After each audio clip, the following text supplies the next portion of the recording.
Shares of Sea Limited down huge in trading on Tuesday in response to the company's Q3 2022 results. What happened this quarter that has Wall Street so upset with this business? Here's everything you need to know in about 10 minutes. My name is Brian Feroldi. As of the time of this recording, I do own shares of Sea Limited down to a $20 billion market cap company.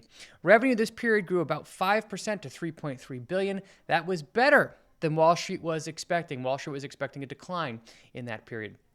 Earnings per share, though, came in at negative 26 cents. While that was an improvement from the year ago period, negative 26 cents, Wall Street was expecting positive 3 cents there, likely a big reason why shares plunged today. Margins, though, actually looked pretty decent. Gross margin, 43.5%, up big year over year. Operating margin and net margin were both negative, but substantial improvements when compared to the year ago period. Free cash flow on a year-to-date basis was about $1.6 billion, and the company's cash balance was actually up $200 million sequentially. Now, net income was negative $144 million. Again, that's a big problem. Wall Street was expecting that was a substantial improvement from the year ago period, but not good overall. Balance sheet is looking pretty good, pretty healthy, almost $8 billion in cash and only $4 billion in debt. Digging into the numbers a little bit more, we saw a 5% revenue growth overall. E-commerce had a double-digit growth in gross orders. Please note they did not report this figure last quarter, so this figure is now back, and gross merchandising volume was up 5%. I wish that they would just keep reporting this, even if these numbers were bad, but here we have gross merchandising volume again. Marketplace revenue was up 18% year over year, driven by core marketplace revenue. Their value-add services actually declined a little bit, and the adjusted EBITDA here, this is their measure of profitability, one that I don't like, but it's what we're given. A big negative number here. So they are continuing to invest quite heavily in growing this business, and it's working to some degree. Moving on to digital entertainment. We saw bookings were up sequentially. That's the first time in quite a few quarters. Active users is holding steady, and the quarterly paying user ratio, that actually declined a little bit, but some signs of stabilization in the company's digital entertainment business. Now, digital financial services, aka C-Money, this is growing 37% year over year. A nice job for this segment here. Turning to costs, we continue to see cost of revenue actually declining. Very impressive to see that number going down. That was a big reason why gross margin shot up. Sales and marketing expenses did increase about 12% year over year, much faster than overall revenue, but G&A expenses declined by 32%. So management is cutting costs from the core operating a business to get the company more in line with profitability. Now, looking at their adjusted EBITDA overall numbers, you can see that the C-Money is now nicely in the positive, as is the digital entertainment business. It's really the e-commerce business that is the big source of negative. That is improving year over year, and if management can continue to move this in a right direction, we could see profits for this business in the next couple of years really start to shine. Moving on to the income statement in more detail, revenue grew about 5% year over year. E-commerce and other were up big. Digital entertainment was down.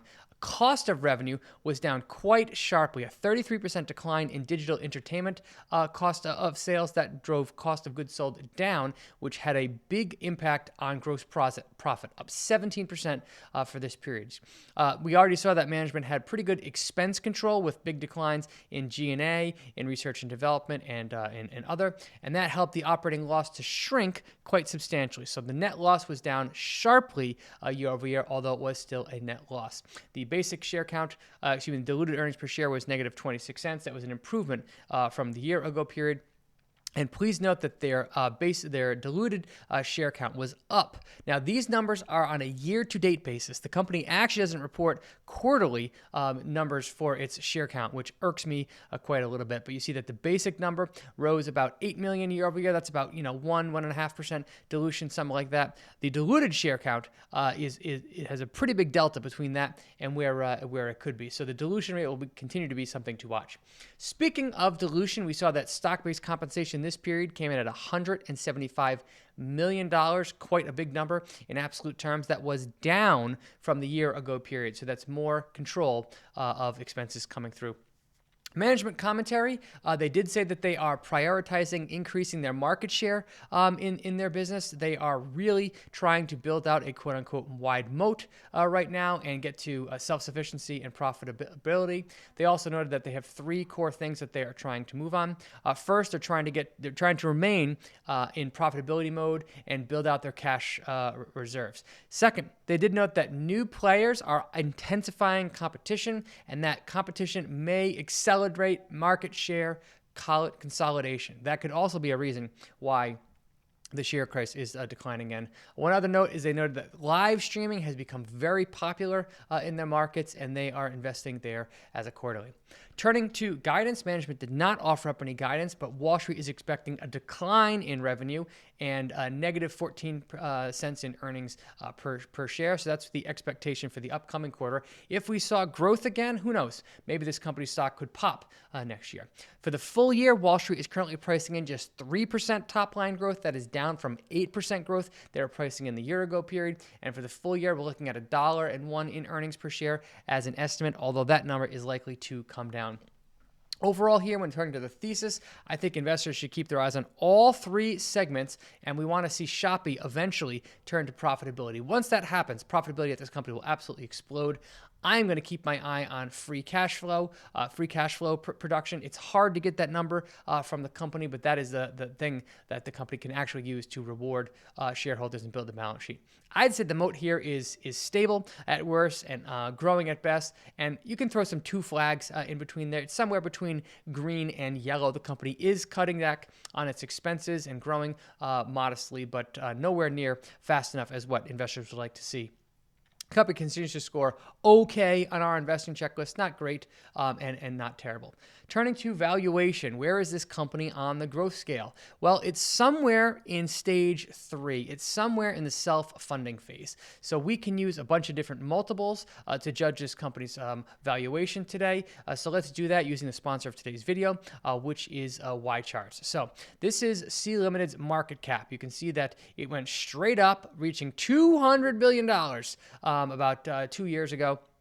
Only $20 billion as of today. So a 90% drop in market cap. If we compare that to gross profit, though, this company is only trading at about 4 times gross profit. That is not pricey at all. On a price to free cash flow basis, this company is trading at about 15 times free cash flow. Free cash flow, again, is a little bit hard to calculate here, more like 20 in absolute terms, but only less than 20 times free cash flow, I think, is what this company is trading at. Now, on a trailing PE basis, it's looking at about 90, but if you use the forward numbers, trading under 20 times forward earnings. So valuation on a multiple basis does not look all that expensive. Thank you to YCharts for sponsoring this video. This is a tool that we absolutely love and use every day. Mention my name off at checkout to get a free trial and save 20%.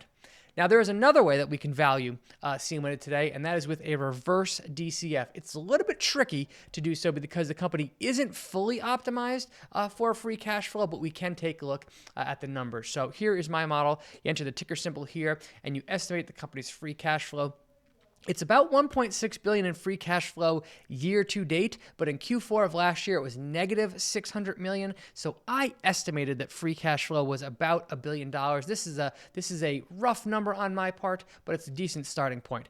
I did a 2.5% terminal growth rate and a 12% discount rate given the risk here, and my model spits out that this company has to grow its free cash flow at about 11.5% moving forward to justify this price. So 11.5% growth in free cash flow. Given that the company is focused on profitability, it's returning to top line growth. That Garena, the company's gaming division, won't be as much of a headwind moving forward, and the company is starting to get expenses under control. That 11% growth rate does not seem all that high to me. In fact, I think this company is capable of delivering that kind of growth moving forward. However, this company remains in the yellow flag penalty box area for me. This is not one I am very excited about adding to my position on, because the company still has some work to do. But the pieces are certainly there for this company to deliver market-beating results from here. It comes down to execution, and we would just have to see if the company can pull that off. Hope you enjoyed this review. See you in 90 days on this one. Brian, out.